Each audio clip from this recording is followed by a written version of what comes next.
Present, sir. Hello students, how are you? I hope you are doing well. हम लोग एक नया topic पढ़ेंगे टेंस के बारे में। ये इतना इम्पोर्टेंट है कि समझ लीजिए, इसके बिना इंग्लिश अधूरा है। ओके, तो हम लोग अच्छे से इसको वन बाय वन समझेंगे। इसमें बहुत सारा टाइप है, हम लोग देखेंगे वन बाय वन हम लोग समझेंगे। ठीक है, आइए पहले ये समझते हैं कि टेंस जो है कहते किसको है और इसका क्या यूज है। ओके, तो tense of a verb refers to the time. इसको कहते हैं टेंस जो है, इसको कहते हैं टाइम को कहते हैं। कोई काम जो है कब हो रहा है, इसको अगर बताना हो तो हम लोग टेंस का यूज करते हैं। Time at which the action takes place means कोई काम कब हो रहा है, उसके टाइम क्या है, अगर ये बताना हो तो उसके लिए हम लोग टेंस का यूज करते हैं। ओके, एग्जाम्पल है आई एम प्लेइंग क्रिकेट, मैं क्रिकेट खेल रहा हूं। अब बताइए इसका टाइम क्या है, ये कब हो रहा है, अभी हो रहा है। ठीक है, अब ये देखिए, he was walking in the morning, वह सुबह में टहल रहा था। अब ये बताइए ये सेंटेंस क्या बता रहा है, ये बीता हुआ समय बता रहा है। Ramu will buy a pen tomorrow, Ramu एक पेन खरीदेगा। कब? कल। रामू कल एक पेन खरीदेगा। ये कौन सा टाइम बता रहा है, आने वाला टाइम बता रहा है। तो हम लोग क्या समझे कि ये टेंस कुछ नहीं है, किसी काम के होने का समय का ज्ञान कराता है, किसी काम के होने का समय के बारे में बताता है। ओके, टाइप है क्या, टेंस के 3 टाइप्स हैं। कितने हैं? 3 टाइप्स हैं। फर्स्ट है present tense, second is past tense and last one is future tense. How many types are there? 3, present tense, past tense and future tense. Present tense के कितने टाइप हैं? Again 3। कौन कौन सा? Simple present tense, present continuous tense and present perfect tense. Okay, similar past tense के भी 3 type हैं, simple past tense, past continuous tense and past perfect tense. Okay, and future tense के कितने type हैं? 2, simple future tense, future continuous tense. ठीक है, तो ये कितने हो गए? 2 हो गए। तो ये टेंस के कितने टाइप होते हैं? 3, present tense, past tense and future tense. Present tense के आगे 3 टाइप हैं, simple present tense, present continuous tense and present perfect tense. Simple past के भी 3 टाइप हैं, simple past tense, past continuous tense and past perfect tense. Okay, and future tense के भी 2 type, simple future tense, future continuous tense. अब यहाँ पे देखिए, present tense के 3 टाइप और पास्ट टेंस के 3 टाइप में बहुत सारा चीज सिमिलर है। जैसे सिंपल यहाँ भी है, यहाँ भी है, केवल प्रेजेंट की जगह पास्ट है, प्रेजेंट की जगह पास्ट है, बाकी कंटिन्यूअस यहाँ भी है, टेंस यहाँ भी है, प्रेजेंट की जगह पास्ट है, बाकी परफेक्ट यहाँ भी है और टेंस यहाँ भी है। ओके, इसमें भी कुछ सिमिलरिटी है, सिंपल इसमें भी है और future tense, future continuous tense में कंटिन्यूअस यहाँ भी है। ओके, तो काफी इजी है इसको रिमेम्बर करना। ओके, चलिए अब हम लोग समझते हैं स्ट्रक्चर। स्ट्रक्चर जो है टेंस का बहुत ही इंपॉर्टेंट पार्ट है, इसी का यूज करके हम लोग कोई भी सेंटेंस बनाएंगे। स्ट्रक्चर का यूज करके हम लोग कोई भी सेंटेंस इजीली फॉर्म कर सकते हैं। ओके, देखते हैं इंट्रोगेटिव सेंटेंस किसको कहते हैं? कोई भी सेंटेंस जिससे हम लोग कुछ पूछ रहे हैं, जिससे क्वेश्चन पूछा जाए, that is called interrogative sentence. जैसे क्या मैं खा रहा हूं, क्या मोहित पटना गया है। Okay, these all are interrogative sentence. Negative sentence किसको कहते हैं? किसी सेंटेंस में अगर नहीं लिखा हुआ हो, किसी सेंटेंस में अगर नहीं लिखा हुआ हो ये वर्ड तो हम लोग उसको क्या कहेंगे, निगेटिव सेंटेंस कहेंगे। ओके, जैसे मैं पटना नहीं जा रहा हूं, तुम कल मेरे पास नहीं आए थे, these all are negative sentences. Why? Because यहाँ पे उस सेंटेंस में क्या है, नहीं यूज किया गया है। ओके, चलिए अब हम लोग देखते हैं अफर्मेटिव सेंटेंस। अफर्मेटिव सेंटेंस किसको कहते हैं, वैसा सेंटेंस जो इंट्रोगेटिव भी ना हो और निगेटिव भी ना हो।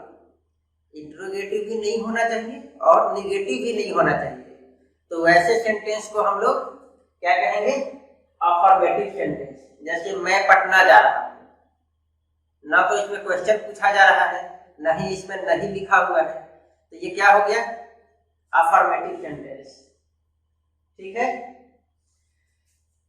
तो हम लोग देखेंगे कि कैसे टेंस का यूज करके हम लोग सेंटेंस बनाएंगे। ओके, चलिए अफर्मेटिव सेंटेंस का स्ट्रक्चर क्या होता है, subject, S means subject, HV means helping verb, MV means main verb and O means object. तो अफर्मेटिव सेंटेंस का स्ट्रक्चर क्या होगा, सब्जेक्ट, देन हेल्पिंग वर्ब या मेन वर्ब में से कोई एक आएगा या दोनों भी आ सकता है, और उसके बाद ऑब्जेक्ट। टेंस का एक जनरल स्ट्रक्चर होता है, subject plus verb plus object. यही स्ट्रक्चर सबका फॉलो होता है, बस थोड़ा बहुत इसमें हम लोग चेंज करते हैं। जैसे वर्ब जो है ये हेल्पिंग वर्ब भी इसमें आएगा, मेन वर्ब भी आ सकता है या दोनों आ सकता है। ओके, वर्ब मेन वर्ब का फॉर्म अलग अलग आ सकता है, V1 आ सकता है, V2 आ सकता है, V3 आ सकता है। ओके, हेल्पिंग वर्ब भी अलग अलग आ सकता है, जैसे is, are, am, was etcetera. लेकिन कॉमन चीज क्या है, हम लोग सब्जेक्ट लिखेंगे, सिंपल सेंटेंस जो होता है अफर्मेटिव, उसके लिए क्या स्ट्रक्चर होता है, सब्जेक्ट लिखेंगे, देन वर्ब लिखेंगे, देन ऑब्जेक्ट लिखेंगे। This simple structure is common in all type of tenses. Okay, जितने भी टेंस के टाइप है सब में कॉमन है, बस उसमें हम लोग हेल्पिंग वर्ब चेंज करेंगे और मेन वर्ब का फॉर्म चेंज होगा, ओके, बाकी कुछ भी इसमें नया नहीं है। चलिए अब हम लोग कहते हैं अफर्मेटिव सेंटेंस का। इसमें भी क्या है, सब्जेक्ट है, देन वर्ब है, देन ऑब्जेक्ट है। ओके, अब वर्ब में दो चीज आ सकता है, या तो हेल्पिंग वर्ब या मेन वर्ब। ओके, या दोनों ही आ सकता है। निगेटिव सेंटेंस कोई कैसे बनेगा, पहले इसका एग्जांपल देख लेते हैं। एग्जांपल सपोज हम लोग ये एग्जांपल लेते हैं, I am playing cricket, I am playing cricket. अब बताइए ये क्या है, सब्जेक्ट है, ये क्या है, हेल्पिंग वर्ब है। ओके, ये क्या है, मेन वर्ब है, और ये क्या है, ऑब्जेक्ट। तो देखिए तो स्ट्रक्चर क्या बना, सब्जेक्ट, हेल्पिंग वर्ब या मेन वर्ब में से कोई एक या दोनों आ सकता है, और ऑब्जेक्ट। तो यहाँ हेल्पिंग वर्ब और मेन वर्ब दोनों आया है। ओके, तो स्ट्रक्चर क्या बना, subject, verb, object, subject, verb, object, यही स्ट्रक्चर है। ठीक है, अब अगर निगेटिव बनाना हो तो कैसे बनाएंगे, अगर निगेटिव बनाना हो तो हम लोग हमेशा क्या करेंगे, हेल्पिंग वर्ब के बाद नॉट लगाएंगे। कहाँ लगाएंगे, हमेशा हेल्पिंग वर्ब के बाद नॉट लगाएंगे। ओके, चलिए तो हम लोग अगर इसको निगेटिव बनाना हो, निगेटिव सेंटेंस बनाना हो, अफर्मेटिव से निगेटिव कैसे बनेगा, तो हेल्पिंग वर्ब के बाद नॉट लगेगा। चलिए ये सब्जेक्ट है आई, हेल्पिंग वर्ब आ गया एम, इसी सेंटेंस का निगेटिव क्या होगा, तो हेल्पिंग वर्ब एम आ गया, इसके बाद हम लोग नॉट लगा देंगे तो निगेटिव बन जाएगा। Then main verb playing, then object क्या है, क्रिकेट। तो मैं क्रिकेट खेल रहा हूं, अफर्मेटिव सेंटेंस है। इसका निगेटिव क्या बना, मैं क्रिकेट नहीं खेल रहा, मैं क्रिकेट नहीं खेल रहा। कहीं भी हम लोग पूरे टेंस में अगर निगेटिव बनाएंगे, अफर्मेटिव से निगेटिव बनाएंगे, तो हमेशा हम लोग हेल्पिंग वर्ब के बाद नॉट लगाएंगे, हमेशा। ओके, जितने भी टाइप पढ़ेंगे हम लोग 3 + 3 + 2 कितने में 8 टाइप हुए, सभी में हम लोग यही रूल फॉलो करेंगे, हमेशा हेल्पिंग वर्ब के बाद नॉट लगाएंगे। चलिए, अगर इंट्रोगेटिव बनाना हो, इंट्रोगेटिव, तो क्या करेंगे, देखिए यहाँ सब्जेक्ट है और उसके बाद हेल्पिंग वर्ब है, तो हम लोग उल्टा कर देंगे, हेल्पिंग वर्ब के बाद subject, then main verb, then object. हम लोग यही रूल फॉलो करेंगे पूरे टेंस में, ठीक है। क्या रूल फॉलो करेंगे, अगर इंट्रोगेटिव बनाना है तो अफर्मेटिव सेंटेंस का जो स्ट्रक्चर है उसमें क्या स्ट्रक्चर होता है, सब्जेक्ट देन हेल्पिंग वर्ब, तो हम लोग उल्टा करेंगे, helping verb then subject. Okay, चलिए यहाँ देखते हैं कैसे इस सेंटेंस का हम लोग इंट्रोगेटिव बनाएंगे। इसका इंट्रोगेटिव कैसे बनेगा, सब्जेक्ट है उसके बाद हेल्पिंग वर्ब है, तो हम लोग उल्टा कर देंगे, पहले हम लोग लिख देंगे हेल्पिंग वर्ब, फाइन, देन लिखेंगे सब्जेक्ट, और बाकी सब सेम रहेगा। तो बाकी क्या है, प्लेइंग एंड देन क्रिकेट। और ये इंट्रोगेटिव बना, क्वेश्चन पूछा जा रहा है इसलिए इसमें क्वेश्चन मार्क होता है। तो क्या बना, एक अफर्मेटिव सेंटेंस में हम लोग निगेटिव भी बना सकते हैं और इंट्रोगेटिव भी बना सकते हैं। सब में एक ही रूल होगा, क्या, निगेटिव बनाना होगा तो हेल्पिंग वर्ब के बाद नॉट आएगा, इंट्रोगेटिव बनाना होगा तो सब्जेक्ट के बाद जो हेल्पिंग वर्ब है उसको हम लोग उलट देंगे, हेल्पिंग वर्ब के बाद सब्जेक्ट लगाएंगे। ओके, तो ये था स्ट्रक्चर। अब हम लोग मेन वर्ब अलग अलग तरीके, मेन वर्ब हम लोग अलग अलग फॉर्म का यूज करेंगे। फॉर्म ऑफ वर्ब हम लोग वर्ब में पढ़े होंगे, there are 5 types of form of verb.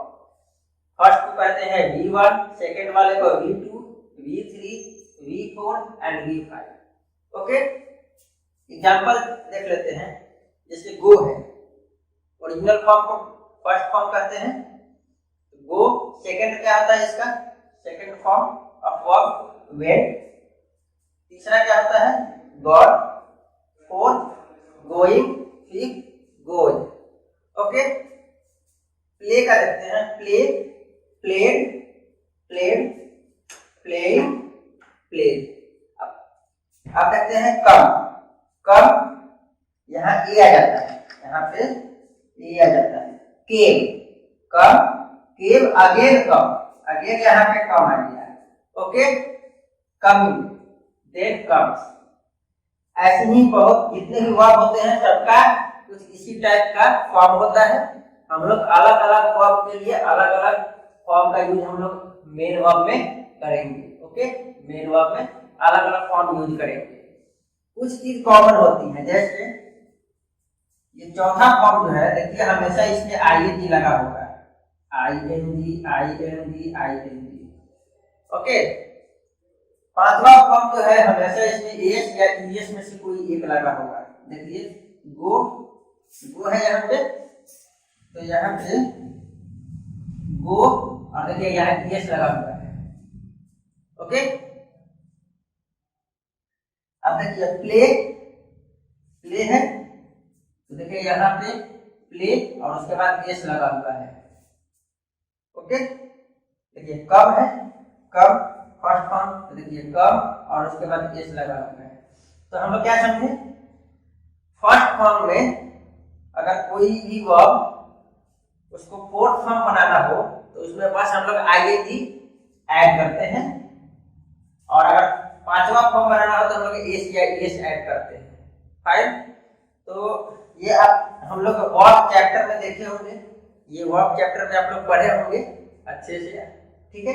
तो यही फॉर्म हम लोग अलग अलग यूज करेंगे मेन वर्ब की जगह पे, और हेल्पिंग वर्ब तो अलग अलग आएगा, कहीं एम आएगा, कहीं इज आएगा, कहीं आर आएगा, बट जनरल स्ट्रक्चर क्या होगा, यही होगा। पूरे टेंस में। ओके, तो हम लोग वन बाय वन करके अब हम लोग देखेंगे कि सिंपल प्रेजेंट टेंस में क्या होता है, प्रेजेंट कंटिन्यूअस में क्या होता है, ऐसे सभी के बारे में हम लोग वन बाय वन समझेंगे। ठीक है, आई hope you got it very well. Okay, thank you.